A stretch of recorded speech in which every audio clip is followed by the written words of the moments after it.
অসম তথা উত্তৰ পূৰ্বাঞ্চল ভূমিকম্প প্ৰবল অঞ্চল হিচাপে চিহ্নিত হৈছে। 1997 চনৰ 12 জুন এই দিনটোতেই অসমত প্ৰবল ভূমিকম্পই জোকাৰি গৈছিল। 1950 চনৰ 15 আগষ্ট আটাইতকৈ প্ৰলয়ংকাৰী ভূমিকম্পই জোকাৰি গৈছিল অসম। ৰিখটাৰ স্কেলত ইয়াৰ প্ৰাবল্য আছিল 8.6। এই ভূমিকম্পই উত্তৰ পূৰ্বাঞ্চলৰ বৃহৎ ক্ষতি সাধন কৰিছিল।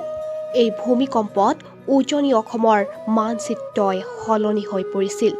ডাঙৰ গভীৰভাৱে মাটিত ফাট মেলাও দেখা গৈছিল আৰু মাটি ফাট মেলাৰ ফলত বহু পশুধন ভূগৰ্ভত পোত খাইছিল।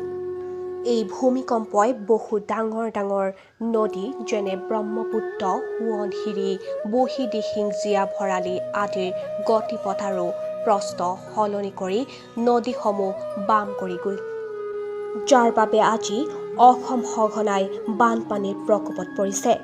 2021 28 এপ্ৰিল অসমত পুনৰ জোকাৰি গ'ল বৰ ভূমিকম্পই।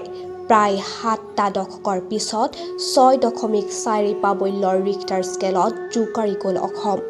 অভিকেন্দ্ৰ আছিল ঢেকিয়াজুলি। পুৱা 7:51 পিছত পুনৰ 10টাকৈ আফটাৰ শ্বক্স ভূমিকম্প।